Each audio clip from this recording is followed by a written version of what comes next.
so many ballots is not good. It's through this account, but Okay. you might need to. Did you do one? Once it starts, we sometimes can get it up. Don't know what happened there. I disappeared.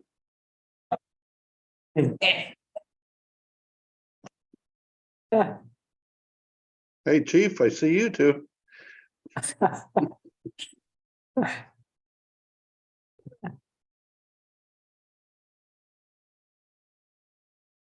If you ever get, Okay, you're on? we're live. We're live. All good. Welcome, members of council, to this meeting of June 13th. And online, we have Councillor Champagne. And so, Madame Clerk, I'd like to call the meeting to order. Thank you. A mover and a seconder, please. Moved by Councillor Kelly, seconded by Deputy Mayor Ruriaker. That the draft agenda presented to council and dated the 13th day of June 2023 be adopted as prepared. All in favor? C'est bon, Carrie, thank you so much. I will move to the minutes of the previous meeting. Mover and a seconder. Moved by Deputy Mayor Ruriaker and seconded by Councillor Trahan. The minutes of council meeting held May 23rd, 2023 be adopted as circulated. All in favor? Councillor Champagne, wait. My hand should be up. Oh, your hand, I see it. Okay, I'm very sorry. Very good use of the technology. Outstanding. On that note, Carrie, thank you so much. Any business arising from the minutes? There being none, any declarations of conflict of interest or pecuniary interest thereof? I do on Plan 2023-05. Yes, That's the report, Deputy Mayor. Yes, so And so 10B, I'll have a document for you to fill out, okay? okay? And at that point, do you want me to leave? Or just put my head on the table? I don't influence anybody's vote? yes. So just, yes, you can stay here and just be, That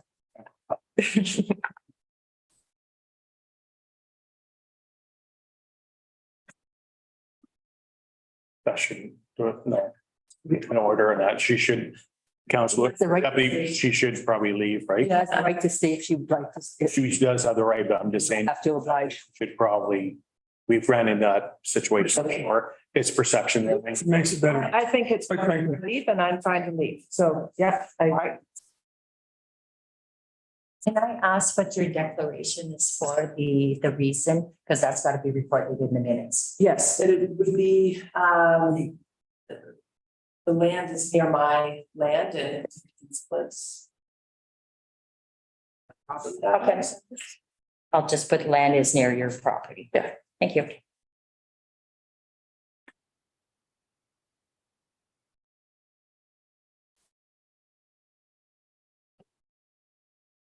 So on that note, Chair's comments, I simply want to say that it is the month of June and we mark many things in East Ferris in the month of June. But certainly, as a municipality, we are marking Seniors Month. And this evening we will have material that's included in our literature, which is very informative. It is also Pride Month and the municipality on its Facebook page, its header, there's a very good representation of the Pride flag. And as well, it's Participation Month. And when we get to it's not included, there's no report necessarily for Parks, Recreation and Culture, but we will touch on it at that point. So a month that is a very busy month. I can't believe it. We're already talking about July. The summer goes by so quickly. So on that note, we will move to delegations to council. And we do have two delegations this evening. The first one is Madame Brigitte Gravel, who is here to speak to us about an issue pertaining to the Big Moose boat launch. And so Madame Gravel will ask you to approach the, probably Madame Clerk's already explained to you how that works. So yes, so you have 10 minutes to outline the issue that's of concern. And then council has the opportunity to ask questions or make comments. We don't resolve issues here. We basically take in information and the matters go back to staff. So on that note, we Just have a question, Madam Mayor. Wait. There's no attachment on this item. Is there something or? No, there was No, there's none. No. Okay. No, can you hear well? I can hear perfect. Okay. Do proceed. Hi there, my name is Bridget Gravel. My husband unfortunately is sick tonight. He has a bad sinus infection and couldn't hear. We reside at 86 Big Moose Road, right beside the municipal launch. My husband bought the property in 2009. And he's a military veteran. He also works, now he works in the oil field. So when he bought his place, there was long periods of time where he was gone and he had people taking care of it for him. When I moved in 2015, that's when I started kind of noticing different things that he never noticed before. When Rich bought the property, I have my survey here. There was no easements, there was nothing on the property, nothing beside the property. When he bought it, there was a platform, just a platform where it was like to get onto a boat or canoe or whatever. When I moved in 2015, I noticed that and I thought, oh, it's kind of dumpy looking. What is that? And that's where it sat for a long time. The neighbors across the street have a son, and I did see him a couple of times using a fishing boat. And in fact, the only time I had a problem with that was when they left it in the water till November and it was banging, and I'm a critical care nurse, and it was causing such a racket. I actually messaged Wayne, who is my friend, and I said, you know, can you get it out of the water because it's really making noise. They did remove it, and then nothing happened for many years. Up until last year. I had a stroke in 2021, I had 3 strokes. So last year I was home all the time. And I started noticing in early May that there was a lot of activity in that corner. We got up one morning, Wayne was in the water with Sheila and her friends, and they had lots of different pieces of wood. It wasn't your typical dock. They had all these pieces of wood and they were gonna make a dock. And I didn't really think anything of it, and I thought, oh, okay, well, whatever. Because Rich was told by Wayne earlier that it was grandfathered. And so, as I said, Rich is in the oil fields, he's single at the time, he never really thought anything of it. Well, when they made an official dock, and these people started going on the dock that we didn't know, I became very concerned. I did ask them at one point, like, who they were. And they were very nice. They said they were friends with Sheila and Wayne. Then about a few days later, I saw these other people and I'm thinking, wow, there's a lot of activity in this corner. And that's where our boathouse is. So all of our belongings are in there. And so I was like, really, you know, we are normally used to a lot of people in that corner, but there's stairs there. And so it makes it very accessible. This has gone from being a platform to an official dock. It's a big dock and it obscures our view. They're literally fishing on top of our dock, our laneway, our boathouse. We built, the year before we built a big, beautiful deck because we have a nice view. And we can't enjoy it because these people are not from our community. They don't have any entitlement to this property and they're fishing day and night. And I'm looking at them on my property, like Pauline, no offense, you said just ignore them. Well, it's hard to ignore them when your house is full of glass. I mean, my bedroom, my living room, my dining room, everything, I can see them. These people, I mean, no offense, they fish, they like to fish, that's fine. But that is on our property line. The stairs are built on our property line. It's so close to our property that we can't even move our dog. We wanted to move our dog. We thought that would be a perfect opportunity. And last year, right, I talked to you. That would be a perfect opportunity to get them out of that corner. They are not entitled to be there. There's a boat launch right there. And that just kind of fell short. The problem is now, these stairs are on property line. They are violating the Ontario law. You can't You can't build stairs on a property line. And now their dock is so close to our dock, it's too close. So even a dock, if we put the dock in the area, the old area. They're still too close. And I showed pictures, I documented all of this. It's still too close. You have to be 5 to 15 feet away. And this is not 5 to 15 feet. I would have no problem if these people were entitled to it. If they bought the land, if there was an easement. But when you search the title, they have no legal right to this land. I got the history of the land. My neighbor is Claire Maynard. She told me everything. It was Renee Boudreau's dock. It wasn't a dock, it was a slip. It was a platform. And Renee Boudreau and Wayne's house, they were brothers. So everybody in this community is all related. They were cousins or brother-in-law, whatever. And they used stock. But Renee never had any entitlement to the dock. Worked for the municipality, and it was the people that owned our house, they may have been friends, and they may have used this dock, but it was never in our real estate, our assessment, Renee's, or the brother, which is Wayne and Sheila's house. So there's no record of entitlement to this dock anywhere. This is your land that you rent. I have a problem with that because this corner is very busy. They erected a no parking sign, which I talked to Jason about that, and I talked to Greg about that. It was like, oh, there is? There's no parking. No, there's a no parking sign that they policed and did not want anyone parking there because those stairs go down into their area. That little platform has now become a dock with little moonlights. And no offense, they told me that Mrs. Boudelier said that they were gonna put chairs and everything down there, and I'm thinking, you can't do that, that's our property line, we have a boathouse there, we store our boat there. Like we store all of our dock. And we don't want people in that area, we never put those stairs in. And in my investigation, I found out that whoever built the stairs, Anton Boucher, he built them on our property line. He did not ask my husband permission. He was in Alberta.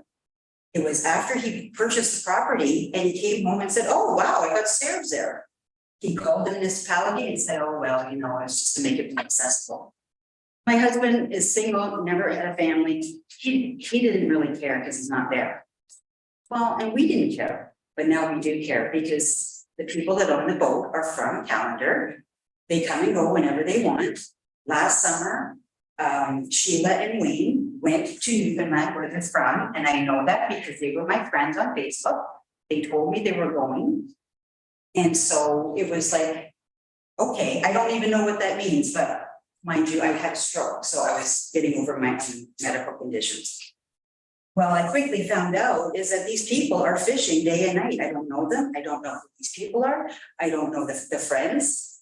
They're strangers. I have video of strangers on their dock, jumping up and down the dock, having a barbecue. I talked to these people and said, did you know there's other people using their boat, their pontoon? It's a very big pontoon. It obstructs our view of the boat launch. And they said, oh, no, oh, just shoot them away. Shoot them away. It's like, I'm not shooting them away. They shouldn't be in that corner. So there's a lot of traffic now. They've created a lot of traffic. And the problem is that they go to town and they let these people, strangers, using their dock. They have no insurance on the dock. Every municipality has insurance on the docks. If you allow this dock, they have to have insurance. They have to have a written agreement from the municipality. That's the Ontario law. I've researched all the municipalities, most of them. And I can't find a law. There's no law in East Terrace. If there are laws, I mean, Ontario Parks, the waterway system, they all have laws. My sister lives in Muskoka. She lives on the lake. She was she was said, you can't just put a dock wherever you want. What about the other neighbors? They're entitled then. And they're entitled. And I had a neighbor say to me who heard an altercation when Mrs. Boulier was yelling at me, and he came up to me and said, well, if they can have a dog, my son is here in the next house, my daughter's in the next house, they all have children, they want to put a dog. Well, my blood pressure went. We paid for our home. We paid good property tax. We're very quiet people. There's just my husband. We're used to people fishing in municipal boat launch. We participate. That's not an issue. These people are coming in and infringing on our rights. It's called encroachment. I have talked to my lawyer. I have legal advice. Okay. Yeah. And you know what? I'm done playing games. I feel like, and no offense to you, I feel like I'm getting, a bit of a runaround. And I know it's only been a year, but it's been a year of torture. Like my husband's really sad. I thank you. Sick. Thank you, Madame Gravel, for those candid remarks and your, I think you've outlined the issue well for council. So on that note, thank you for your remarks.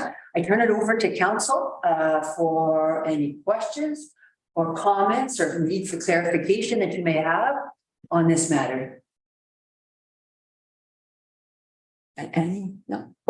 Thanks a lot, Bridget, for coming forward with your issue and, Very upsetting. and really appreciate it. And then just like we appreciate anybody from the municipality coming, to come forward. It takes a lot of energy, it takes a lot of time, and it takes a lot of willpower. So personally, thank you. I have lots of questions. I think there's some stuff here that's probably can be answered and probably can be relayed to me. I'm pretty sure you spoke with Greg. So in all fairness to council, I would imagine we're probably in the same boat here. We have probably lots of questions for staff. Yes. So to get to kind of go with the process, Mayor indicated to you. So really appreciate you advice us about the issues. We did. I've been on the announcements too. So does Councillor Kelly. And so does Mayor. You don't know the dog. So you know what I mean? Like it's I didn't hear any issue before, so all of us are pretty much like on license and we know. I've been dealing with this issue for a year. I will definitely be speaking with staff and then we'll get some more information and we'll probably give you back some answers to your questions. That would be great. I'm not sure about you. I'm speaking on behalf of everybody. I'm speaking on. Yeah, so thank you. So on that note, thank you, Councillor Tan. That was well said. Any other comments or Councillor Kelly? Thank you. Thanks for coming forward. I met with Mr. Boulier yesterday and advised him, he mentioned he was going to be president of the meeting tonight, which he is. And I advised him to approach council and make his own presentation at the next council meeting. So my personal thought is, and if council agrees, I think the best thing to do is wait for his presentation. Then we'll have questions of staff and then we'll make a weighted decision and we'll have an answer for you, I would think shortly after the next council meeting, if council's in agreement. So Councillor Champagne? Yeah, I'm in the same boat. I shouldn't say that, but I'm in the same situation as everybody else. I went and had a quick look at it last week. Did you say that dock was just put in there? That's been there a while, eh? Not the dock, but the stairs? Yeah, the stairs have been in there because just shortly after Rich bought the property, I'd say 2010, 2011, because he owned the property and he came back and found the stairs. Okay. No, like I said, we'll talk to our staff and we'll come up with an answer. Like it won't take long to come up with an answer. Thank you. Councillor Champagne. Any questions? Yeah, no, I think I agree with everyone else that more information and it's just. And I submitted everything, Jason. So on that note, we will expect the Boutilliers at our next council meeting. And after that, we will have a full review of the issue and we will, staff will get back to you on that note. I appreciate that. Thank you. Thank you. Thank you. It's my first council meeting. Pretty tough, eh? Well, no, I have been off, like, I'm used to talking, but, you know, I've been off work for about a year and a half, so I'm kind of getting my roots. Thank you. Thank Good, well, thank you. Good presentation.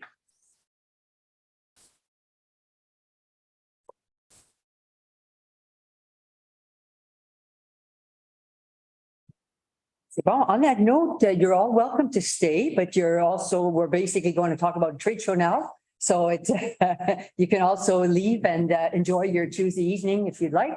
That would be fine as well. And so on that note, we will invite Madame Emma Jones. Thank you, everyone, for being here for this issue. Wait.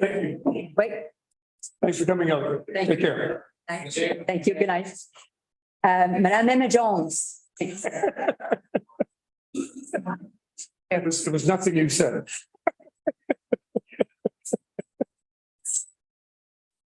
Do we need an official, there's an official presentation. It's there, not here. Is that correct? That's right, yes. That's right. Okay. Yeah.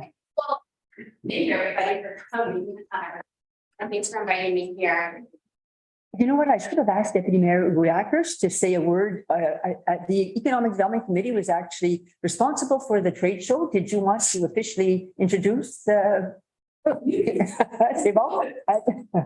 We both at the very end and didn't do much, so other than being there. So, I mean, it was all Emma. So she's responsible. She's there. So, We wouldn't have this opportunity for 8 years without municipalities. So we thank you. Really appreciate being part of the East Coast Trade Show year after year. It's one of our favorites. So I like minutes. Well, No, actually, the No, amount, you're you're invited guests. Yeah, invited delegation. So, yeah. Okay, so The game starts at 8 o'clock.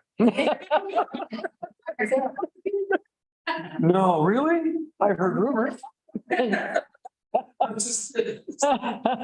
I'm Anna Jones, Jones Consulting. So I can't hear anything she's saying when she turns her head. So if she, Microphone, microphone there. I can and hear I'll try to you. project my voice a bit more. Okay, Can you hear me now?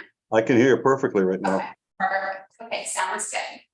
Okay, so again, like I said, it's the 8th year of East Ferris Trade Show. And the commitment for the trade show has always been providing opportunities to network with local businesses, residents, and participants while creating a family focus.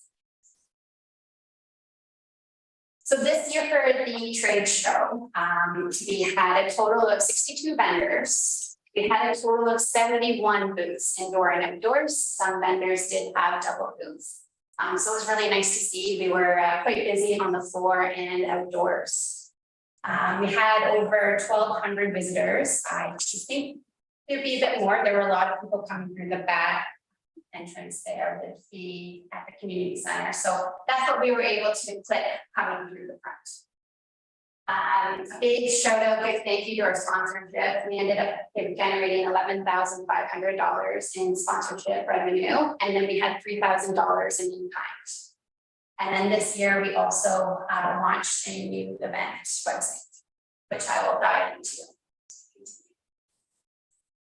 So this website came from a local company called WebMax, and they did it as an in-kind donation. So it cost nothing, where we were able to develop a website.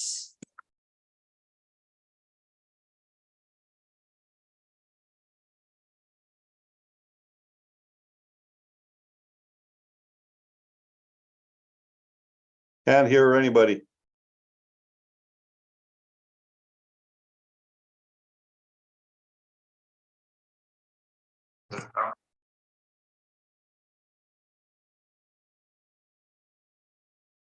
Mine's I can hear you now.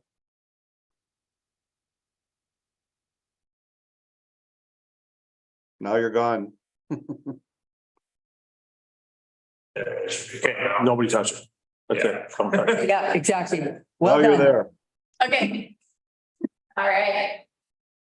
So this website, it was a great way to kind of help with efficiency processes as well with the administration of everything. So vendors were able to go directly online and register for their booths. There was also a way to showcase all of our sponsors and then the vendors as well with their logos on there and direct links to their websites or social media pages. So the objective is to raise awareness, generate traffic, to promote the trade show, and then facilitate vendor applications and aid in administration. So with this website, we had a total of 2,100 page views. Like I said previously, which was a great way to recognize, another way to recognize our vendors and sponsors. And then people from the public could go onto this and see ahead of time on what businesses were going to be attending the trade show. We had 66% of total vendors that made use of the website, which is honestly a bit more than I expected, only because we had launched this a little bit further on into the planning process. So that was great to see. And it included FAQs, so vendors could go in there and just they could have a PDF copy as well and download it if they had any questions. All the event information was there, photo galleries from previous years, the activity schedule, sponsorship benefits. There's a donation button as well that we did the fundraiser for Noah Strong, so anyone can go in there online directly and donate directly through the website. And then we did launch the post vendor evaluation on the website as well. So there were a couple of businesses that did participate and going online to provide us with their feedback. So if you would click on there now, you can actually see, okay, if I, no, you can see that it's still on there, and then there are photos of the 2022 trade show that we have put there. And then if anyone has any questions, then they can submit their name and email address. And then we still have our thank you. Our vendors that participated. And then we have got the FAQs, and then there's a link here about the municipality of East Ferris and then contact information. So that's still currently active. So sorry, there is a link from our website to this website? Yeah. There is.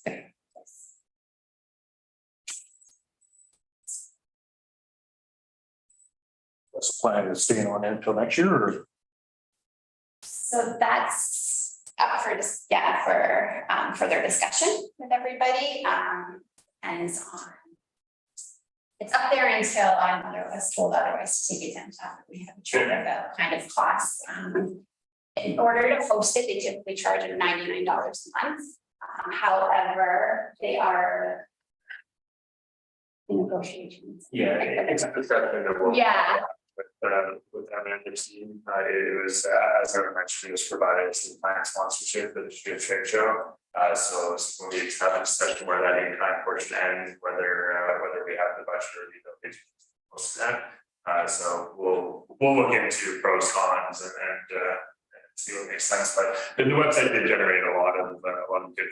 Yeah, it would be a council decision. It looked very nice. So Just another quick question related to that. We do have an existing website. There was one before, correct? That was linked, or was it a Facebook page for the Facebook? Yeah, so the Facebook page was still Active. still active as well. So this is just an additional marketing to exposure. Yeah. I'm looking for my presentation. If you just go on the bottom toolbar. Yeah, we just like that red. Oh, that's right. There we go. Thank you.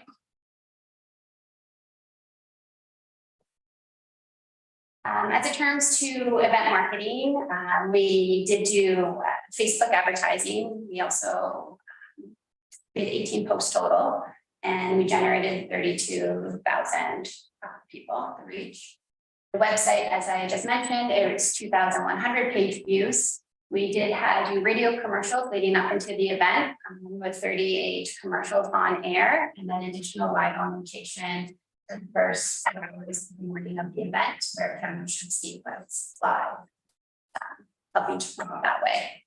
We did a rack card mail out to residents and school, 1,920. distributed. The event was on my North Bay Now events page as well as Tanger events. And we did actually generate a couple new businesses from these two avenues. And then word of mouth. This is just an overview of the event schedule and what went on throughout the event is to continue on with that commitment of family focused and fun and kind of attracting a community event as well as networking with businesses. So we had the opening remarks, we had the country 90.5 live on location. Then we did Noah Strong and the West Ferris Ringette Association participated last morning in a shootout. We had the Magic Mirror booth, courtesy of Celebration Productions. Then we had Magic of Kristoff. He did 2 shows that day. Mentical Teals was there again with her face painting and balloon art and the bubble soccer. We did add this year the live music with the Broom Turners who played outside. Thank goodness it was such a beautiful day and they played under the Noah Strong tent. So that was a great way to generate more traffic to the fundraising needs. Huge thank you again to all of the sponsors. It would have not been possible without the support of the community and the local businesses. So Platinum, we had Devine Carpentry, Profound Electric, DL Building Group, North Bay Plastic Molders, and then the Web Max was the in-kind donation for the website. The Gold, Canada College, NICO, North Bay District Chamber of Commerce, and Northern Rest Control. For the silver, we had Clean Water Solutions, Celebration Productions, the Labor Market Group, and bronze, we had Lucky 13 that provided the coffee for the in-kind donations, Guarantee Wellness, and Elevated Foot Care. So as I had mentioned, we generated 11,500 in kind, 3,000, and bringing us to a total of $14,500 in sponsorships.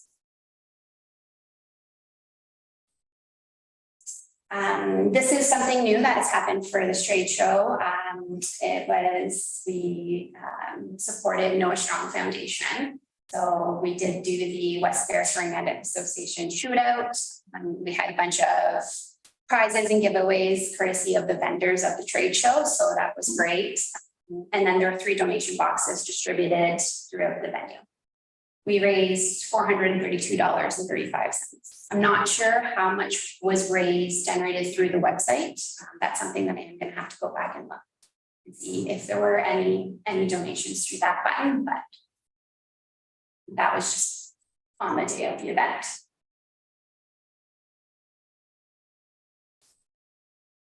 Another new initiative that happened this year was the youth entrepreneurship. So that was approached by the community before the trade show at the beginning of the year, saying how it would might be a great idea to showcase our young entrepreneurs. So we contacted the Business Center, St. Perry Sound, and Lemonade Day North Bay to help us.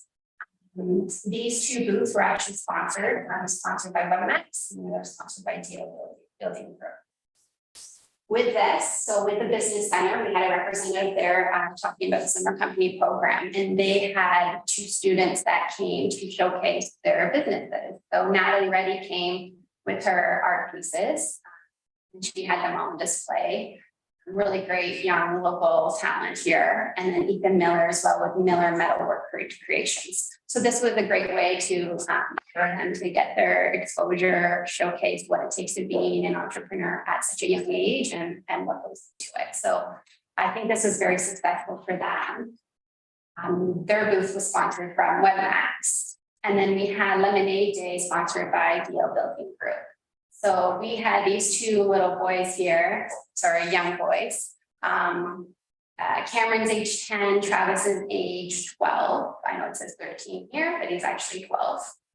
And they did Lemonade Day last year. They're East Ferris community residents. And so they brought their Sir Leamington lemonade stand to the trade show. And the feedback after from them, Travis said it was hard work, but it was worth it. And he would love to come back next year. And DL Building Group would love to sponsor them next year as well. So I did get the statistic from their lemonade stand. And so they had a net profit of $255.85.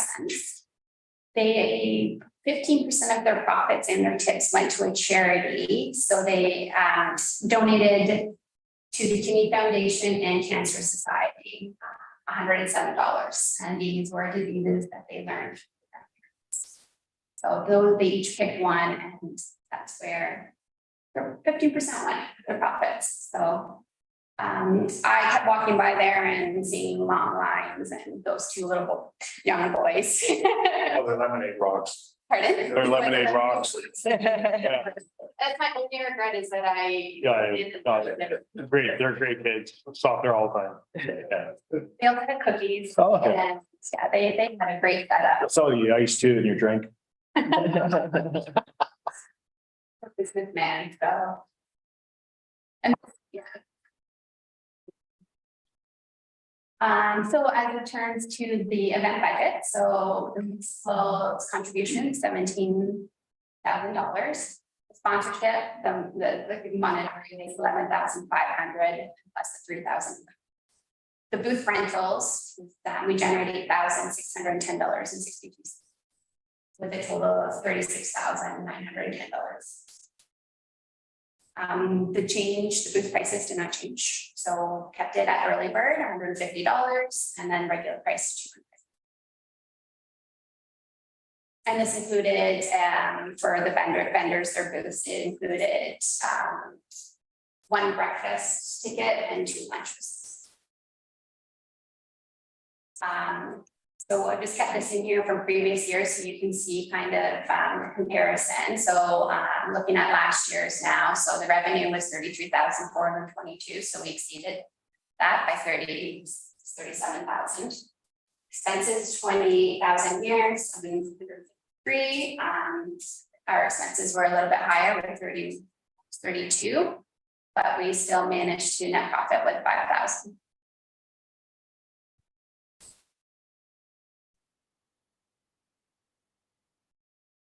So when it comes to our vendor evaluation forms, we did add a question of if you were a new vendor or a returning vendor. 66% of the vendors completed the survey. So out of that 66%, 39 were new, and then 50% were returning vendors. And then there were some people that just didn't answer that question. As for the question, would you return? 98% of vendors said yes. There was 1% that said no, only because it's in the feedback part, but only because their business just didn't see the fit for it. But they said they would recommend to others. So as you can see here, so question 1, the pre-trade show information was timely and helpful. So they had to rate 1, strongly disagree, 5, strongly agree. So we had an average of 4.8 out of 5. Strongly agree. Question 2, they were pleased with the venue, 4.8 out of 5. The booth space was adequate, 4.8. Check-in process, the booth fee and amenities provided in cost met their needs, 4.8. The check-in process was smoothly organized, that was a 4.9. Satisfied with the time of year, 4.8. And then the lowest one here is the trade show was well advertised.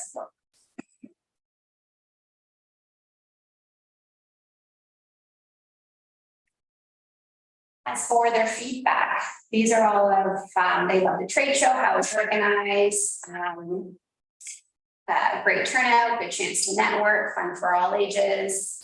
They love the gluten-free food options. We had that.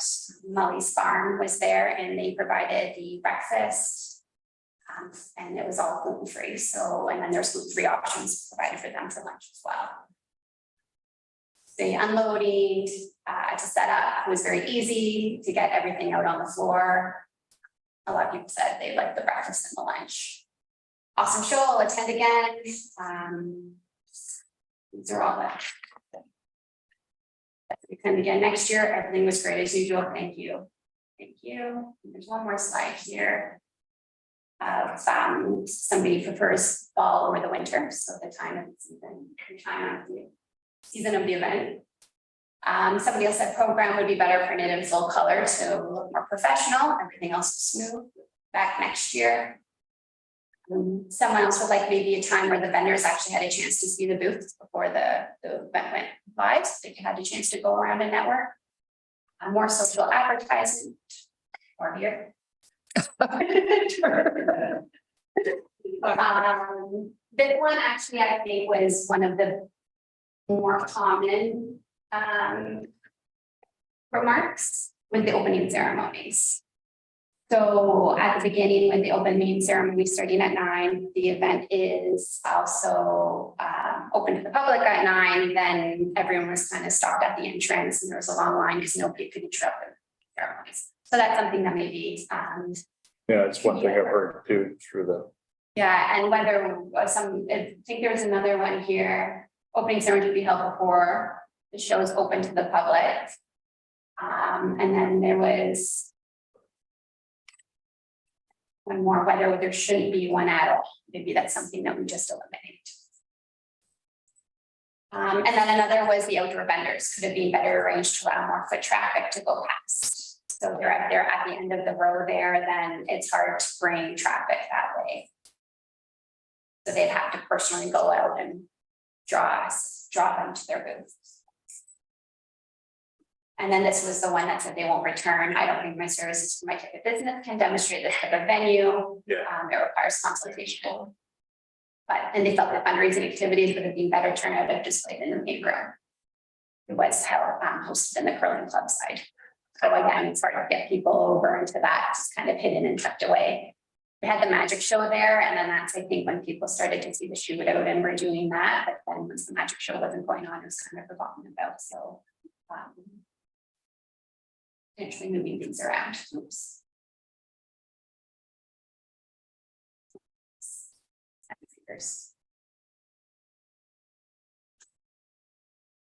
I think that's it for the feedback.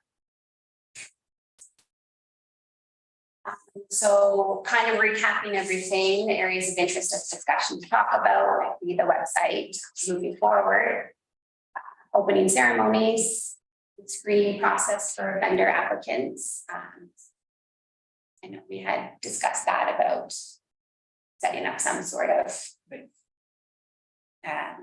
application process and making sure that they're the right businesses to do that. The time of year, the vision direction of the future trade show, how you want to see that, and then the outdoor vendor layout. That is all. So if anyone has any questions or anything you want to ask, talk about. Yeah, I went around. Okay. So I went around and talked to most people. I don't think I got to the back wall of I was talking too much to everybody else, but everybody really loved it. Like great traffic. People said that I talked to would be coming back. They love the organization. So you did a great job from the people that I was talking to. So yeah, wonderful. And I think that, you know, we are on economic development. We're having the next meeting, which is the end of this month. We're going to sort of do a post analysis. And I think, you know, talking about tightening up, you know, the criteria for being there, right? And looking at that sort of, and maybe talking about another venue for other, you know, services that are there, right? So we can talk about that at the Economic Development Committee. So, yeah, but great job. Thank you so much. Well, thank you. It was always so great working with you. Yeah. Really good. Yeah, my congratulations to everyone involved. I thought it was excellent. It's continued to grow.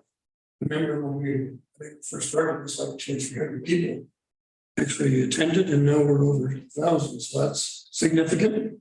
And the fact that you've got a lot of people coming back, that's it. That's great feedback. And that's a good response, actually, considering there's a few people that didn't reply. It's all positive. So I think it's great. You got, you know, you can tighten things up, and opening ceremonies, it's tough to know. You want to invite people, you want to make them feel welcome. but you don't want to intrude on the presentations. I've talked to some of the vendors and I remember one or two significant vendors that actually are vetted in East Ferris, and they didn't realize that people didn't realize everything they provide. So it's an important venue to show off and to promote our own businesses, because that's what we don't have a lot of industry in East Ferris, you know, and we're viewed as a bedroom community. But it's amazing the small businesses that do exist and provide a service. So it gives us a time, it's a place to showcase. So excellent job. Thank you very much. And that's pretty much basically everything. Yeah, thanks a lot, Emma. I wasn't able to go because I was working that day. Sorry about that stuff. And I think you missed my name and you congratulate everybody or introducing council. That's okay though. I just wanted to say it's a great. I said your name. It's a great dialects of, sorry. I said your name. Oh, did you? That's okay. Oh, wait. At the time, both were there, so I mentioned that. I was part of the trade show when it first started and when I was on the fire department and I did recruitment and public education and fire prevention information also. So it like Terry said, it's grown to actually a great trade show. And I think over the years and Jones Consulting has done an awesome job and you can see it over the years, right? So things are really progressing and it's good to see and everything like that. Only question, there's at least one question anyway. The one slideshow you said you had, it was the donation box. And that was for the West Ferris Ringette. No. Sorry, what was that? No, it's strong.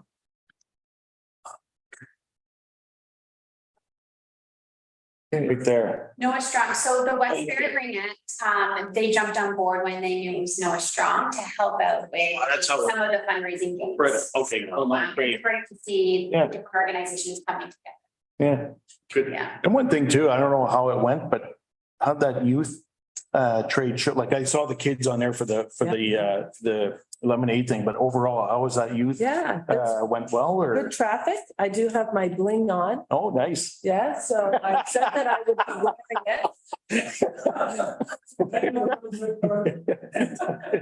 And what you could make from tracks. Nice. Yeah, they. Oh, that's the clamps. Yeah. That's right. Yeah, so I thought I'd bring my bling and my art. There you go. To my office. Yes. So anyways, yeah, so there was I talked to all of the kids and they say they would come back and they tell their friends how much fun it was. Perfect. So I think that's an area that's gonna. That's great. Right on. Well, That's great.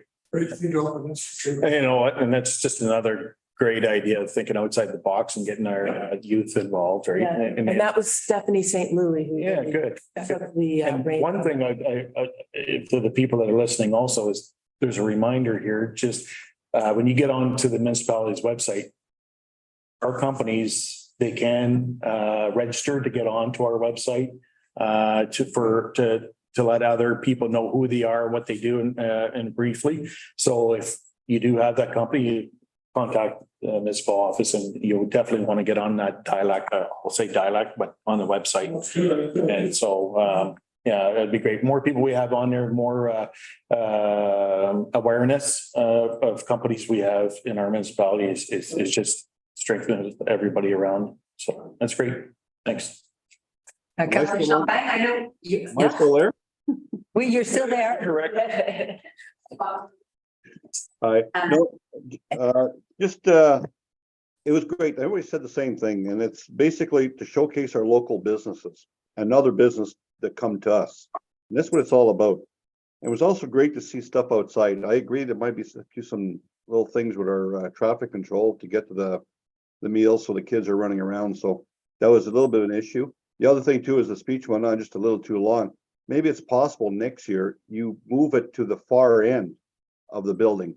That way people can still come in, they can still hear what's going on, they can all walk by the vendors.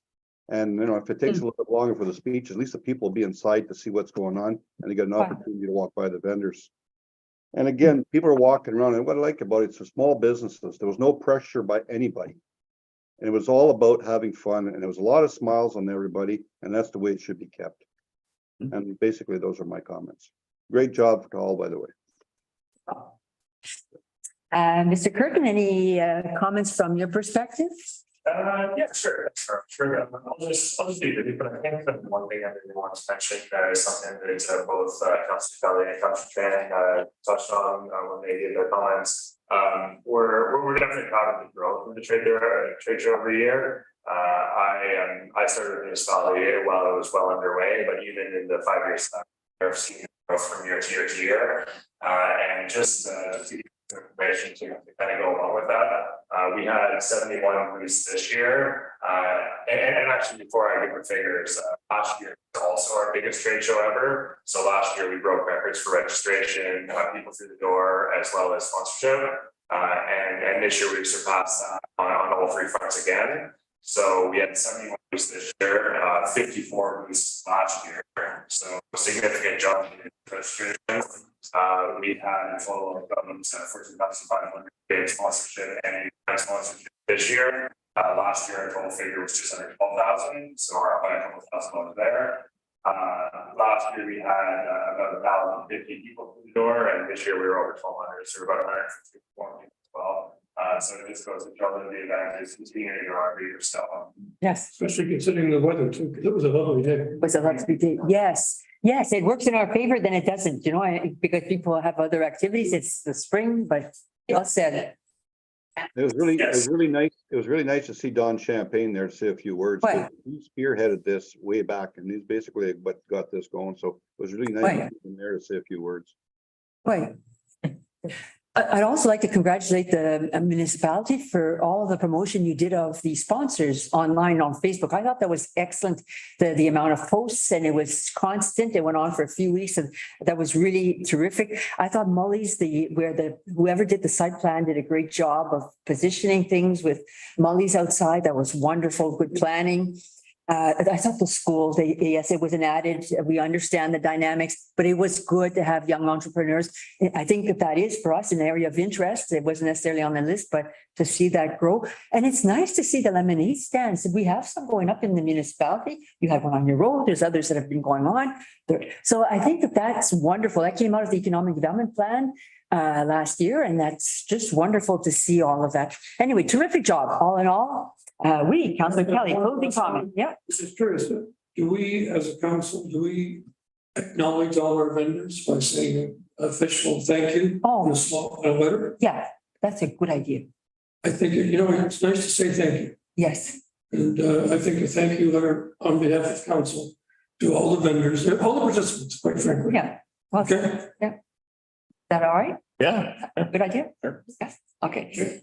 But thank you very much, Manager Jones, and to all of your colleagues, and thank you for, Thanks again. So we move to committee reports. There's none for Public Works and Infrastructure. Any comments? The gravel. Everything is, Just that the gravel program got on place. I don't know. I'm not home, but I don't know if the calcium got on today or not. But Willette Road, Quakeway, Herchabees Road and Osmond Park Road's all been done, Living Road. So I'm just hoping, like I said, the calcium was supposed to be around today, so hopefully it did get around. I guess it's been raining the last couple of days, so you wouldn't have noticed the dust as much, but it looks like it all come together. Community Emergency Management Committee. There'll be none. Fire and Emergency Services Committee, we'll have a report by the chief this evening. Any specific comments in general? Yeah, I just want to let everybody know again that I had a brief conversation with the chief with regards to recruitment. So if anybody's thinking of joining the volunteer fire department by this fall or even any time, you can please call the fire chief and speak and ask questions with regards to recruitment. They're going to be actively recruiting this summer, this fall, and we're in need of some volunteers. So please contact the fire chief, Steph Amiot, and he'd be able to give everybody a rundown what's consistent, what's the fire department's requesting from their volunteers. Well said. Yeah. So, And Planning Advisory Committee, I guess, June 21st next week. Oh, we've got a big, we got a 2-day meeting next week. No, we have an extensive agenda next week. Oh, it's gonna be interesting, yes. Yes, and Committee of Adjustment as well. Recreation Parks and Culture, I simply wanted to mention two things. Stemming from the Recreation Parks and Culture Committee, we know we have the beautification project. And so they have, actually, they met this evening. And so basically, as you may have seen, they, part of the beautification project in terms of reference that we approved for them was going forward as well and setting up a volunteer organization in our community that would help with beautification. And so there's a public meeting that's being held where the Anglers and Hunters have offered their club for the use of the sponsoring, the East Ayres Horticultural Club. So basically, this has gone, we've had a donation. This has gone to every home in the municipality, inviting people to this meeting. And there was also in the East Ayres edition that came out this week, there was an article as well, and let's cultivate beauty in East Ayres. And so a terrific committee that's coming together, a board of directors that we're looking at incorporation. So I think in the direction that the council wanted, it's starting to evolve. So if you're interested in horticulture, gardening, or beautifying East Ayres, do come on Tuesday, June 20th at the Anglers and Hunters at 6 o'clock. I also want to mention that an activity also of the Parks, Recreation and Culture Committee is participation. And we're actually doing really well. And I say that because if you knew what we have lined up, the municipality has lined up activities in June. The schools are engaging. So we're currently in 15th position in Ontario, and I think we will be moving forward. We have to keep some of this, it's like secret, you have strategic information, but I encourage everyone to join and to record your minutes of activity. I think it's all very good. And so those are the two comments that I have. And unless there are any questions, we will move to Economic Development Committee that actually had a meeting. Yeah. And are we doing something June 25th? So so that counts. June 25th, we haven't yet promoted. So on June, I do want to say, I should mention, there was an excellent pickleball clinics that were held as part of the participation grant. And so they were organized by the municipality. Municipality got a grant. They were sold out. It was wonderful. Wonderful barbecue, wonderful participation. And Mr. Curtin spoke and encouraged everyone to join, and he explained participation. So I think it made a difference. That was really good. So then on June 23rd, there's a pickleball tournament that's also part of the participation event. And there's the senior games on the Saturday.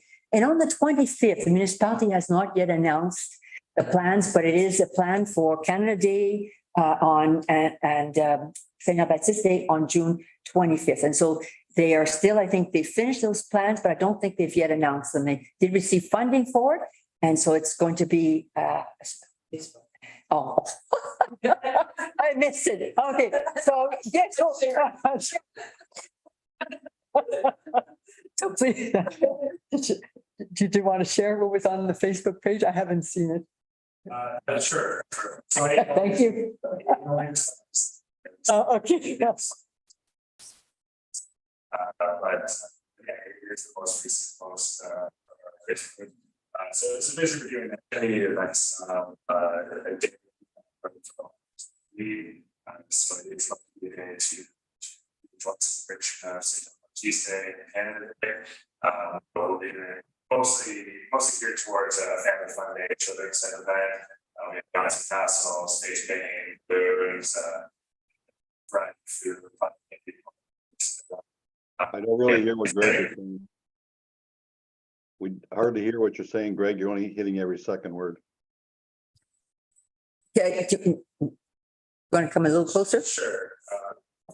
It is important to announce the event properly. So go ahead. Yes. Well, it's not just for me, it's for other people that are listening to. That's exactly so well said, Councillor Champagne. We're agreeing with you. Yeah, absolutely. Yeah. Sorry, so I was sitting a little far away from the microphone, so I'll just restart from the beginning. So we're basically doing a day on June 25th to celebrate St. John Baptiste Day and Canada Day as a joint celebration. So we'll be doing opening remarks around 11 a.m. The event runs until 3 p.m. and we'll have a variety of children's and family activities, including bouncing castle, face painting, balloons, popcorn, cotton candy. We have music today. We do have live entertainment. So we have Frank Von Singer performing. We will also be doing barbecue. So we're doing a barbecue similar to what we did for the participation clinics. And yeah, it's just a good way to get the community out, celebrate both of those holidays and encourage the community, and we'll hope for nice weather. Yes. So it's here in Corbeil at the Corbeil Yes. Park. Yes, I should mention it is up in the park on the soccer field area and around, and it will be an outdoor event. And it is in Corbeil, yes. And what time is it starting at again? 11 a.m. 11 a.m. Yeah. So that's Sunday, June 25th. Yes. Excellent. Wait. Any further questions? Thank you for that. Thanks, Rick. I've been busy. It just came up. I'm so glad you did, yes. So on that note, we moved to Economic Development Committee and you met, I guess, recently. Yes, so we met end of May and we went through the economic development strategic plan that was created from the last term. And we went through and we looked at all of the goals and then we sort of focused what we would like to work on. So we have got a plan in place and we're going to sort of slowly work through that over the till 2026. Yeah, So, that is sort of our plan of attack for the next little while. And then next meeting, we're having at the end of June, and we're going to be sort of doing an analysis of the trade show. So what worked and what didn't work. And that was a great little presentation. I'm sure we'll have that again there. Yes. And then looking at some of the different issues that came up and looking at how to resolve them. So Well said, yes. Any comments or questions of Deputy Mayor Rouillacres? Just if I can get a copy of that by email or something like that, Yeah. that's fine. yeah, Great. all right. Yeah, I'd like to. Okay. Do you want me to send it or It's all right. Greg or? Copy of the presentation. I'm not sure. Oh, no, we can certainly next month. Right. C'est bon, well done. Okay, no striking committee. We move to library boards. Deputy Mayor Rouillacres. Yes, so CEO report.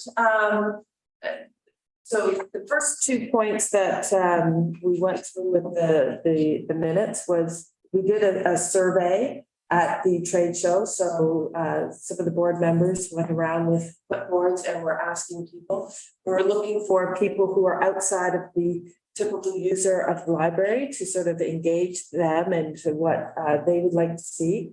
So that will be used towards our strategic plan that we're going to be working towards for the next couple of months. And part of that was they always talk about having extended hours at the library, but each time, so the CEO report, she goes through how the library is being used. It's usually 12 o'clock and 5 o'clock are the peak hours, and then it really slowly goes off.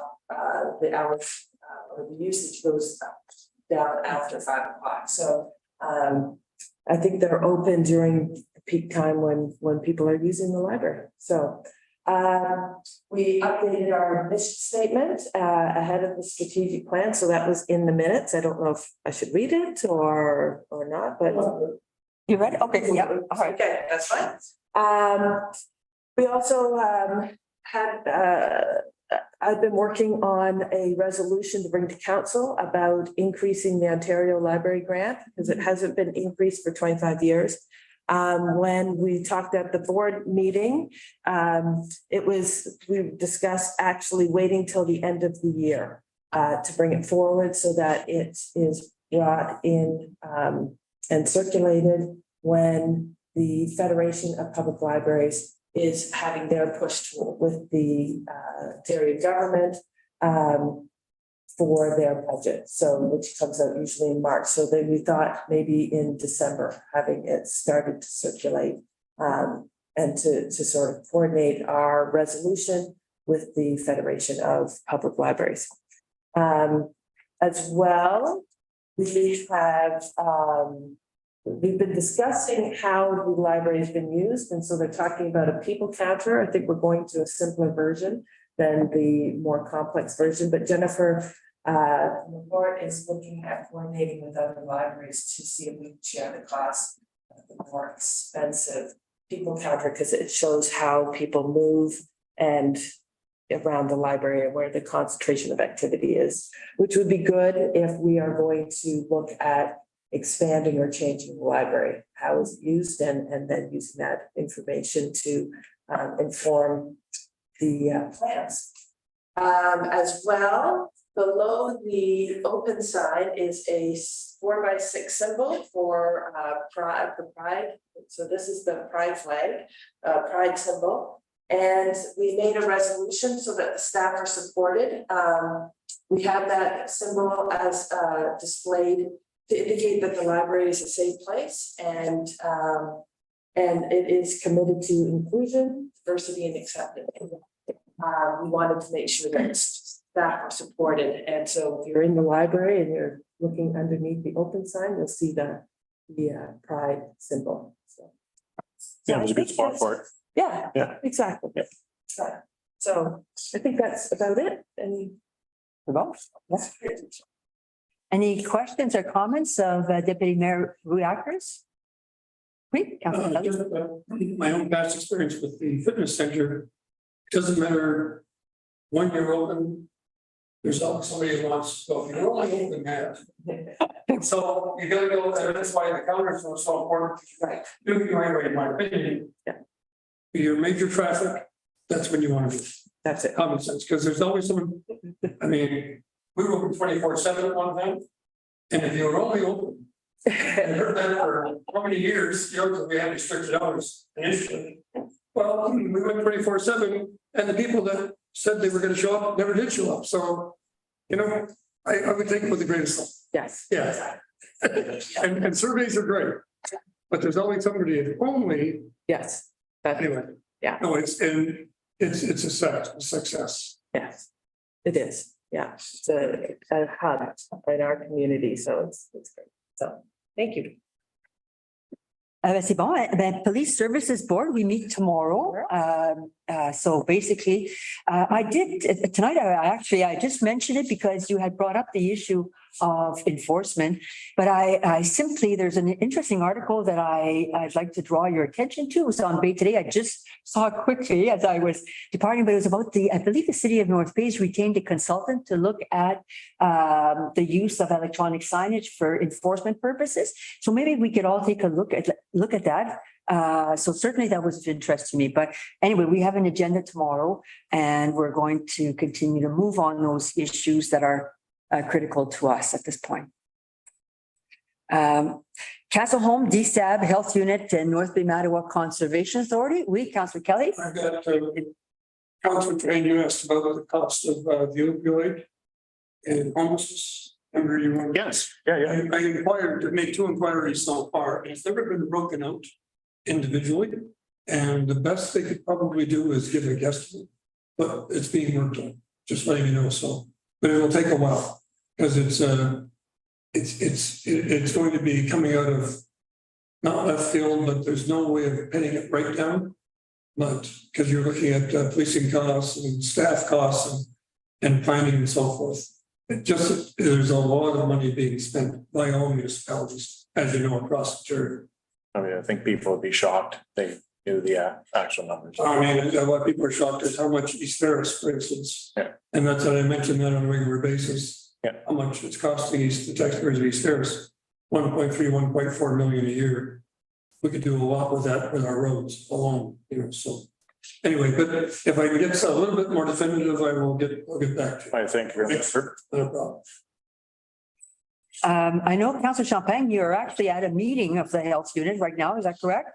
Yes, I am. I'm in Toronto at the Alpha Conference.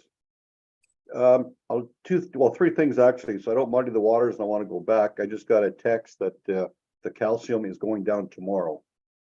So it's what's happening, okay? So, which is good news. Yes, I am at the Alpha Conference. I'm gonna touch on a few items I talked about today, but I'll have a full report. If everybody's got a pen and a paper, I'd like everybody to write this down. It's called Dr. Greg Wells.com. Dr. Ray. Great. Greg, Sorry. yeah, drgregwells.com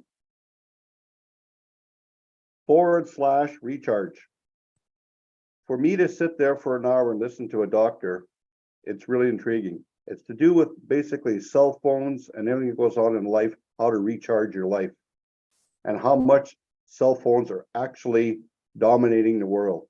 And if that doesn't, and how it affects your head, how it affects your brain, how it gives you, it lowers your life, basically what it's doing. And if people actually understood how your brain works and what's going on, to identify every day, somebody should sit down for 15 minutes and actually look at something totally different, take your life away from everything, and actually how you can think.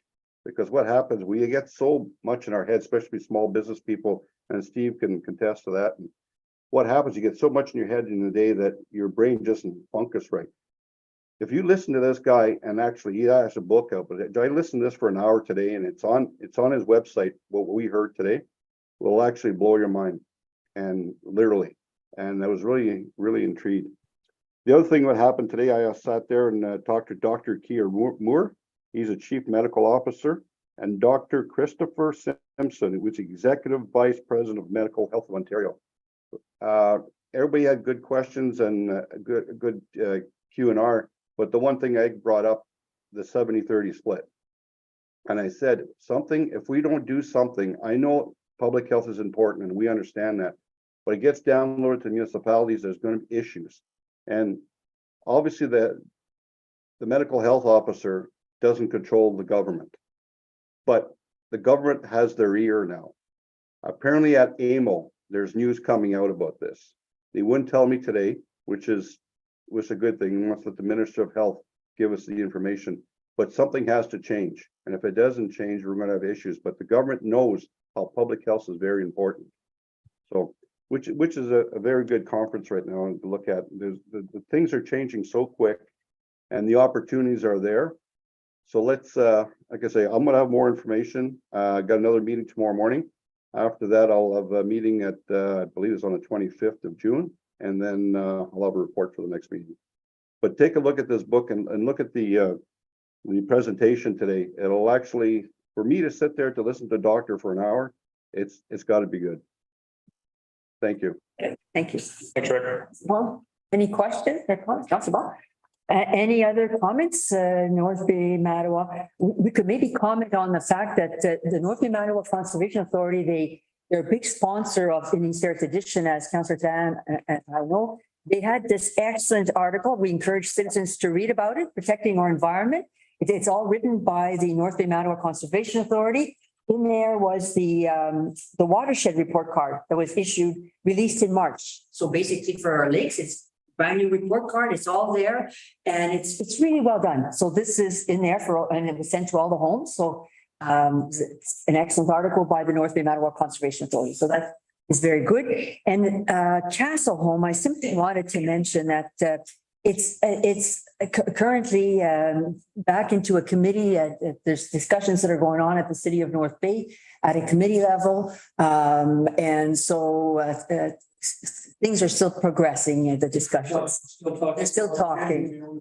Still, potentially, yes, those discussions are still underway. A report was done by APMG, and so those discussions are continue to be underway. Yeah. Any further comments or questions about our ABCs? No, c'est bon. We moved to departmental reports, and we have our fire chief, Monsieur Amiot, who's going to do the first report.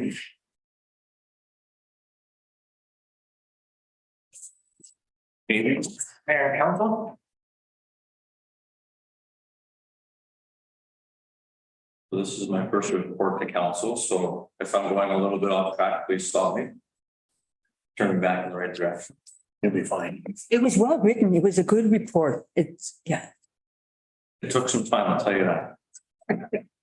So I'm here tonight to make a recommendation to council to approve the services for Marshall Well Drilling to drill the well at the Astro Fire Hall. We asked for 4 different companies for quotes. We only received 2 back. The 2 that we got back were not the same. One was only drilling at 260 feet, one was going 500 feet. So there was some research to do there to find out why. And then trying to figure out where we were going to go from that based on the pricing that they had given us. Like I said, they weren't the same. So lots of conversations back and forth. So the quote that we got from Marshall Well Drilling was for $37,505 plus HST. Now, this is just a quote. They don't know what's in the ground. This is based off of 500 feet, but they could run into all kinds of different things in there. They could go up, they could go down. Further, the 37,000, in addition, after they've drilled the well, they'll then come back with a quote with the pump and tank system to bring it into the building. So there's additions there.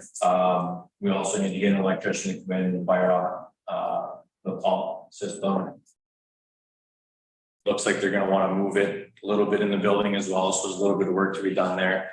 And then some work from a local plumber to come in and replace the hot water tank and some of the plumbing there as well. So. Any, Councilor Shan, any comments there? I'll just say, so this is something that we budgeted for the Astral Hall. The Astral Hall had a, just to give you a little history, had a dug well, never had a drill well. Lots of times, as chief knows, we ran out of water at the hall. So it's also a health and safety issue. So we're checking that off the box, and as well as one of the things that we're budgeted for, the fire hall is and needed water. A little history of the area also, so that really recommend going with the deeper well, because that area has some issues at times, and we notice that all the time with our dug well. So anyway, that's any questions or anybody feel free. You got 2 guys here, 3 guys here that has lots of knowledge of the area. Yeah, so yeah, exactly. It should have been done a lot of years ago. And you never know, It would have been much cheaper. Yeah. you never know how deep they have to go. Because it's, but Ashtable's high, one of the highest spots in the area. And there's wells in the village itself that are anywhere from 300 to 650. Yeah. Some people have 2 or 3 because somebody drills a well and all of a sudden it's the same aquifer and things change underground. It's I've talked to people that we know well, and they found out intended, but Well, that was part of the reason, right? You can go on the OGWA website and see what the depths of all the wells are in the area. And the average in that area is been 460 feet. exactly. So Yeah. they did one at the school last year, I think, and they were 582 feet, I think they said. Phenomenal, the lake's sitting right there. You'd think, but You'd think it's nothing to do with it. there, yeah. What's underground, no one knows until they start drilling. But it's long overdue because these are volunteers. And the last thing you want is anyone getting ill or running out of water, which Councilor Transit, we've run out of water on numerous occasions. Oh, yeah. And it's a great issue. Good, well done, Chief. Yvonne? If there are no further questions, we'll proceed with the motion. Thank you. I require a mover and a seconder by Councillor Kelly and seconded by Councillor Beckham. The council for the municipality of East Ferris accepts a recommendation from the fire chief contained in report number FB 2023-01 and approve the purchase of services from Marshall Well Drilling to supply and install new drill well at 1229 Village Road, Astorville Fire Hall, in the estimated amount of $37,505 plus HST. Just a question, guys, before just a motion on, did you get a second price from Buford? Is that just that's just one price? I did get a second one from Blue Fire, yes. Right. Yeah, Yeah, it wasn't single source. No. Yeah. So I mean, we were voting, so I see, Councillor Champagne, your hand is up, is that correct? I'm voting. Wait, okay. Everyone else, I think I saw your hands, so carry. Thank you so much. Wait, good work. On that note, we proceed with report number 2023-05. We did go in the kitchen. We'll go Wait. there too when we're- Mr. Curtin?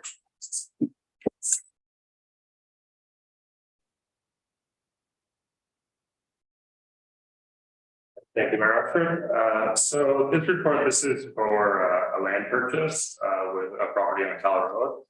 So this is actually a follow-up to a file that council done with past council. So this property, there was a request probably for council to deed in surplus to allow for an opportunity. And council granted that request on September 12, 2017. So the property has been deemed surplus since that date. However, the applicant just, for whatever reason, elected to sit on the file for some time. And now they've decided that they'd like to go forward with the purchase they had initially approached council about. So it's a bit of a strange scenario. So this piece of land on Powell Road that we have, it's not road allowance. It's an actual registered lot, piece of property that we own, the same as any other lot would be held. But it's not connected to any other piece of municipal road allowance, any other municipal property, and it's just entirely landlocked, just kind of in the middle of Powell Road. So it's really difficult to see any, I guess, value or use the municipality could make of it. The applicant's intention with purchasing it is to put a garage structure on the opposite side of Powell Road. So the road would cross through their property, but as you can see on Schedule B of the report, that's a very common scenario. Nearly every property along this stretch of Powell Road has the road bisect through the property in a kind of fork road manner, and you'll see on Schedule B that structures on the opposite side of the road are common on the adjacent properties to the north. So the applicant is essentially looking to do the same thing. Our zoning bylaw does have provisions that require structures to be 5 meters away from the edge of the forest road, and that would basically accommodate the required setback if there was ever a scenario in the future where the municipality did need to acquire like a standard width road allowance. So we do have built-in protections to ensure that if we ever did acquire the road through this area, any structures that were built wouldn't be encroaching on the road allowance. Given that there's no real future concerns about any conflict and that there's no present operations needs or desires for the municipality to have this, my recommendation is that we sell it in accordance with the policies of bylaw 2218, which would require an appraisal to be done on the property, and then we'll bring a bylaw back to council with that dollar value and with the kind of final determination on what the sale process would be. Oh, any comments or questions? Wait, Councillor Champagne? Hi, Greg. I'm looking at the map here, what you're talking about. It's in front of two lots, 70 and 62, right? Yes. So is he own both properties? No, only 62. So the property would wrap around the adjacent neighbor property a little bit, but the road would be between the property that he's purchased in and 70 Cal Road. I know it does seem a bit strange at face value, but if you look at the adjacent property at 76 and 82, it's the same scenario. And because of the way the road forms a natural barrier, it doesn't really create like a land use conflict, I would say. I just want to make sure the other landowners doesn't want to buy that piece of property because it looks like it's in front of both properties, right? Mm-hmm. So, It is in front of both properties in the sense that it does share a boundary with both properties. When we sell road allowances, our bylaw states that we will approach both adjacent owners if they wish to split it, or if they come to some agreement. When it's a standalone piece of property like this, our bylaw says that we'll deal with it on a first come, first serve basis based on how we're approached. We haven't had any correspondence from the neighbor, but given that this property was deemed surplus in 2017 and we haven't heard anything, I don't think there are any concerns. I just want to make sure that, it's been posted saying we're going to sell it, that the opportunity for the neighbor to an opportunity to buy it. That's all I'm saying. I just don't want someone to come behind later on and say, hey, I didn't know that piece of property was for sale. Now I can't use that property or buy the property. That's the only concern I would have. Councilor And I agree with the council shaking. I think what we're getting at, Rick, I'd be worried about the access to the road from both properties. Is that going to be affected? No, so Cal Road is already a forced road I and understand that, but I meant the two properties, if the owner of 62 buys what I'm presenting here, how does 70 get to? well, they still have the same entitled access as they would if we own it. So then That doesn't affect. that doesn't affect it, no. Yes, that's what would concern me is if somebody cuts them off, says, no, I own the road, you can't go. Not the road, but access to it. Mhm. That's what I'm getting at, Rick? Yeah. Sort of. Yeah, sort of, yeah. I just want to make sure we're covered. That's all. I'm sure the planning board has looked at it and everything else, but just, that's why I like looking at these plans, that to making sure both property owners knew the property was for sale and away you go. Thank you. To Councilor Champagne's point, I can't confirm with absolute certainty that the neighbor does know that this property is for sale. So if it was council's wish, we could approach them. I would say that our bylaw does not require it, and it's not a process we ever undertake in any other circumstance. It is something we process on a request basis, and there would be no access concerns. But I'll leave that with council to give guidance on it. Have they been delivered with a registered letter? Knowing that they received? So that would have happened in 2016 or 2017 when the notice of surplus happened. Okay, so, and the ownership has not paid?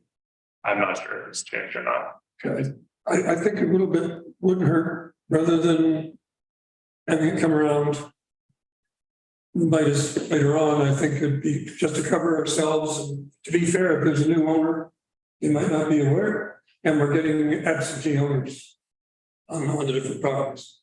For what it would take, I think, a registered letter to them, if there's a new owner, or if the existing owner, just say, this is what's going on. Do you have any objections? That's my thing. Yeah, and there's, sorry. Oh, go ahead. That's fine. I had the question, Rick asked the question that I want to ask, you also asked the question, but just in response to that. I kind of, yes, you're absolutely right. Yes, you're absolutely right with the bylaw, with what you're going to do and what you're not going to do. In this case here, because it's facing two pieces of property, and then that's what Rick was, I think, really pushing is because it's on number 70. You know what I mean? Have that individual be aware, or if we don't know if they sold and then somebody rebought, because things were happening so quick there in the last couple of years. But you know what I mean? Like, and like what Greg was saying with regards to the bylaw, yeah, it was, you know what I mean? And we went through that and we just did revise that bylaw in the last term, I believe, with regards to that, or it was something we did here, something like that. But you know what? It doesn't hurt to throw something in the mail to say FYI or whatever, how you word it. Just let the other person know. It affects the property. It does, you know what I mean? I'm looking at it, so it affects on the other side of the road as on both sides, so it's something that I would say pretty, in this case here, and I agree with you with the bylaw, but I would say in this case here, I would just BYA and throw a letter off to that resident. Oui, Councillor Champagne. The only thing that caught my eyes when I read almost every property between 62 Cloud Road and 150 on land on both sides of the road. That's what got me going. I'm sitting, okay, yes, you do that, and the other guy says, okay, you're building here, I'm gonna go buy a piece of property, and we turn around and say, it's already been sold to your neighbor. I don't want to start a family feud if they don't want it. That's all. exactly. I agree with you. Oh, I think just to clarify for the owner, So Mr. Kerr, on that note, when is our next council meeting? No, 27. I suspect it would be July, which would be a better timing to bring this back. That'd be correct? There is only one meeting in July. There's a meeting at the end of July. So in keeping then with council's wish, that we do We can get a letter out to the neighboring property in the next couple days. and get, okay, That's something we could do quickly. It depends how much time we want for them to, I guess, review and consider. It might be about spring in July, because if we send a letter within 2 days, sometimes the mail can take 2-3 days, so that we're looking at next Monday. And then we're looking to finalize council agenda within the next Yeah. few days after that. It might be a little tight, so maybe it is best to bring it to the first meeting in July. we leave that with you. Okay, I'll prepare that and get in touch with the neighbors. Okay. Anyway, good advice by council. So when we can avoid conflicts, we should always try to do. I just want to Wait, add one more thing. So just a little apologies to the Tanya, sorry if I say this wrong. Dobbers or? Dubar.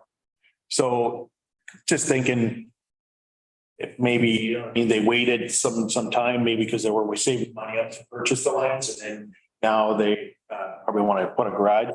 So I just want to apologize if they're thinking of construction, if they could just wait. Yes. And I'm pretty sure they would understand our principle and what the way we're thinking, to make sure that, you know what I mean, we're not causing another conflict here. So Yes, so I think those are good words of, as well, if you could apologize. pass that on to them. Good idea. You just want to double check to make sure. So, yeah, you understand the spirit. Well said. Don't have a contractor waiting or something, you know what I mean? So. I think Okay, so on that note, okay.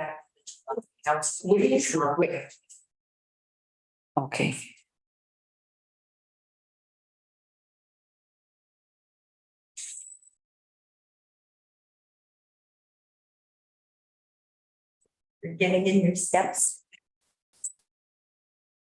So bylaws, none for this session. We move to correspondence and information. I will say very slowly to give you time to sit. Information items. And so Deputy Mayor Reactors, as part of the correspondence. Well, certainly maybe as everyone prepares themselves to bring forward any comments, I'd like to draw council's attention to the letter that was sent out by the municipality of East Ferris. And I'd like to thank very much Mr. Curtin for overseeing this letter, as well as the input from council members, and ensuring that we have an excellent letter that has gone forward. So well done, Council of East Ferris. So check that one.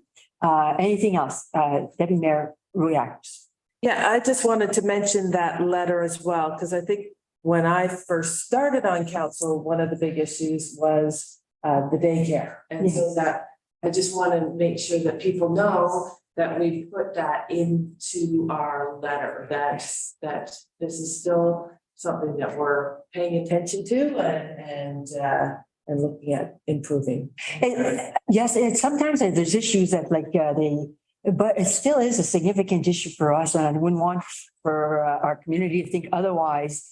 And today we had a good discussion. I know, Councillor Kelly, you brought it forward at the DSAB, and in discussions today with Chair King, he mentioned that as well, that he said you made representation. So it is an issue for us. And we've heard back, the municipality has received correspondence from citizens in the community. So there has been continued flare-ups and issues that are out there. So we'll need to work on that at some point in the near future. Definitely, it's out there for us. But you're well said. This is an important letter. And so you've put it in there front and center. So that's wonderful that it's there. And Yeah, and I guess just moving forward, there was a lot of great things, and I was trying to sort of assess what was important in our community and what is just important. And so one thing that I wanted to bring up was the Lanark County, the paramedic safety. So really looking at violence against first responders and bringing that forward. I think that's something that is important. yeah, Well, here it's an issue. I watched a report on that and I was surprised by this issue. I had no idea that it was. I'm sorry. We were, Steve still does it, but we were first responders. Our volunteer fire department are made up of first responders. And we've been threatened as volunteers. And because of various uses that probably are illegal. So you never know what you're walking into until you close the door. So it's an issue and it's an ongoing issue. So, and the nursing staff and, paramedics and so, and the firefighters, right? So it's important, I think, so that was something that I thought was important to bring forward. So we'd like to see that back as was it a resolution? So sorry. It is. So yeah, so we'll all It's agree. actually a letter of support. A so letter of just support. Supporting Okay. your letter. All right, so we'll do that. Other comments? I'll leave it. I think other areas are, there's other people who have expertise in that area, so I will. Councillor Kelly? I've got F, Huron Shores Health Crisis, which we know is on board. I've got G, which is 3 lots. They're talking about burning up farmland and paving it over and building houses with big lots on. Southern Ontario is running a farmland in Southern Ontario, as well as other areas, feeds a lot of people. And there's some, now, we're right next to Holland Marsh is being threatened. I mean, this is huge, one of the biggest truck gardens in Canada. So I say truck gardens because they grow it, put it on a truck and take it to market, literally. And also the drinking water, the new rules and regs coming from Mattawa Conservation, which is important because, as you know, we've got we're responsible in part for 2 headwater lakes, Osmond and Truck Lakes. So those are important rules to keep our lakes fresh. Thank you. These are just, I'm just agreeing with them, and I think we bring it forward. Just a memo to say. Yes. More voices. People tend to listen. So Yeah. municipality of South Huron. that Yeah, was what- so to bring Huron, back. yes. Okay. And G And- was And Huron Shores. South Huron, yeah. Okay. Okay. And J is more, Thank that's you. like information for the council. Okay, thank you. Councillor Tan? Yeah, I'm just with I and J. I was just gonna see if anybody had any questions. But reports, it's just brought that up. There's nothing further. So nobody's got any questions or anything like that. Mattawa Conservation Authority that's going through some changes. Been really focusing on our last umpteen meetings with regards of refocusing and a little more with our org chart. So besides that, they're full board. Like we had a great presentation last week. They broke it down to certain areas of building and septics and everything like that. So it's and maybe last year we had an exceptional year and they had that on their presentation, and this year we're kind of floating where we were previous years. But there's a lot of places around us that actually their construction sites or applications are up too. So it's a little bit of relief from us, but now everybody else is starting to increase. So just to throw that out there. Is there anything that you saw in that, because they want feedback for the drinking water source protection? Is there things that you saw just from your expertise that Well, we had mention or last comment on? council, we had the drinking water works and stuff like that. There was being done stuff like that. So I think that came at the end of last council. I think they had that presentation, right? The trail lake one, yeah, and then that'll be going back to council as well. Okay. So that'll come back, with some more recommendations, now that some of the provincial policy stuff has been kind of working itself out. With regards to the source water protection plans, I think probably the biggest change, that you'll notice from these proposed regulatory changes is that about 50 new homes will be brought into the septic inspection program. So Calendar Bay is one of the intermediate areas, and there's the septic buffers drawn from Calendar Bay and the tributaries, and that forms part of their source water protection area. So part of Ferris falls within those boundaries. So there's mandatory septic inspection programs for houses that are within that contributing area.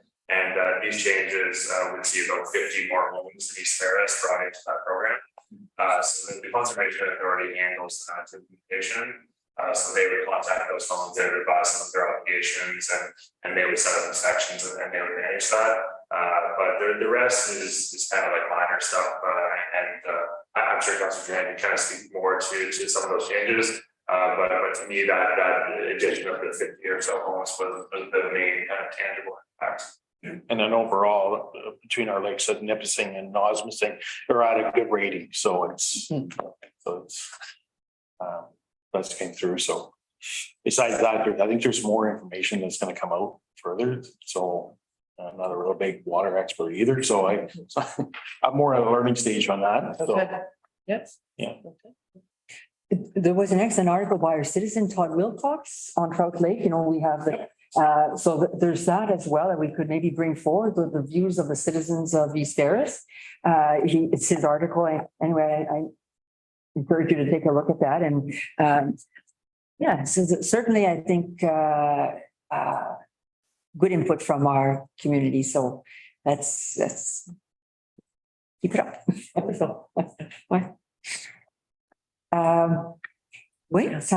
Councilor Champagne. Yeah, got two items, A and C to bring back, please. Wait. You want to make any comments right now on why you think that's important, C? Well, C is people, I haven't seen it happen in our municipality, but I see it happening in North Bay because I've seen it with my own eyes, where people actually come in and say they want to do a renovation, they kick the people out and they do a little quick renovation and they ask twice as much money what they're asking for them, or sell the home off. It's for profit is what they're doing it. And it's hard to get homes as it is right now as far as rentals and everything, right? So. I was just thinking from an East Ferris perspective, Well, well, I'm sure it happens here too, but you don't see it, right? Right. Try to find a rental in East Ferris. Okay, c'est bon. And number 8. Yeah. So that's for information, that we received that, I think? Yep.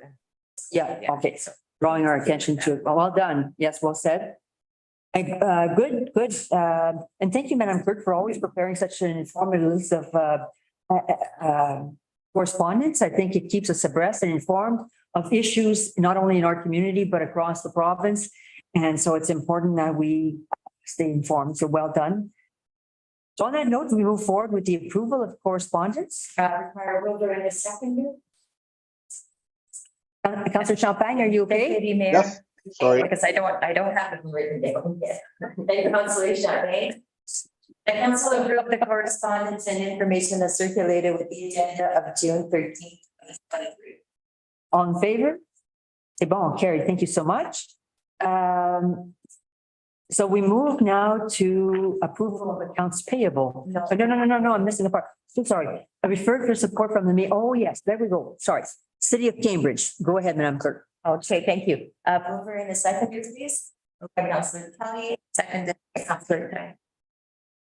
The Council for the Municipality of East Ferris supports resolution from the City of Cambridge requesting that the Ontario government amend section 205.1 of the Highway Traffic Act to permit municipalities to locate automated speed enforcement systems permanently or temporarily on any roadway under the jurisdiction of municipalities and as determined by municipalities, and not be registered to only community safety zones and school safety zones. Any questions or all in favor? Yvonne Carey, could we ensure to bring that to the research for tomorrow? Sure. And we'll put it under other business, which, then the city of Cambridge as well. For in a second. Moved by Deputy Mayor Baker and Councilor Shanghai. Whoa, you got me. I see you. The Council for the Municipality of East Paris supports the resolution from the city of Cambridge regarding the Ontario City Mayor's motion on legislative amendments to improve municipal codes of conduct and enforcement. In favor? Wrong, carried. Township of Armor, the aerodrome, that there be consultation with communities. Second mover in a second. Councilor Kelly. The Council for the Municipality of East Paris supports resolution number 132 from the Township of Armor regarding the support of efforts to raise awareness about the loopholes in current regulations regarding water aerodromes and allow proponents to build massive docks and houses without municipal consultation, approval, or adherence to bylaws and regulations. All in favor? Wrong, carried. Thank you so much. Excellent job. Approval of accounts payable. Seconded by Deputy Mayor Rodeacre and seconded by Councilor Bennett. The council approved the general accounts for the municipality of East Paris as indicated in the check registered dated June 13, 2023, in the amount of $799,812.85. Yvonne, all in favor? Yvonne? In camera, oh, no, other business. Wait, Councillor Kelly. Yeah, just a short one, but I find that we're all on social media, you know, if you don't participate, I'm certain people will read it. But I really don't like when we make decisions on social media concerning any topic, if it's not an emergency. If lives are threatened or property is threatened, that's a different ballgame. But we were discussing last week, something came up and all of a sudden we've got emails going back and forth. And this is not an emergency. Yes. And I don't think we should be engaging. We did it once before in the last council. It was concerning another matter entirely. And we got trapped into it. And I think it's a slippery road. If it's an emergency, we have an emergency meeting. We've called them before. We'll call them in the future. But we shouldn't, in my opinion, be discussing thoughts on social media about any topic unless it's an emergency, whether it's property or people, definitely. Yvonne, thank you. My own thoughts. Well, I mean, certainly we live in a world where it's important to be transparent, and that means being at public meetings where we speak about issues. So well said. And I agree that it's great to transfer information and to have correspondence and communicate. But when we start making decisions, that's a different ballgame. That's a council meeting. That's not a council meeting. That's right. It's certainly the correspondence that we receive from the municipality on Fridays, like our update, is outstanding. I don't recall who had recommended that we do that. And it's a lot of work, but yeah, it's a report with a weekly report, but it's really well done. So that I think is a part, but so your comment is well made and well received. Yeah. Thank you. Take good note. Yes. Any further comments or suggestions? Council, just a weekly report, like it is good. But there are times that sometimes nothing has happened in the week. So if you don't get one out of 2 months, that means like it's good. No news is good news. No news is good. But sometimes you just draw a blank and you don't know what to say. Same old. Yeah. Yeah. C'est bon, ben, I don't think we have an in-camera meeting. Then we vote the confirmatory bylaw. Mover and seconded by Councilor Maher and seconded by Councilor Kelly. Whereas Council for the Municipality of East Paris deems it expedient to pass 3 readings of the following bylaw this session. It hereby resolved that it ought to confirm the proceedings of council from May 23rd, 2023 to June 13th, 2023 be read for second and third time, passing numbers 2023-26 And that the said bylaw is signed by the mayor and clerk and sealed with the seal of the corporation. All in favor? Thank you so much. And just before we move to adjournment, I'd like to thank Madame Hanselman for acting as our CAO this evening. And thank you. You've done a terrific job. So that was wonderful. Thank you. Right. Really? So Madame Clerk. Okay, adjournment. Override seconder, moved by Councillor Craig. Councillor John. That's you, adjourn at 7:40 p.m. And 27. Okay, all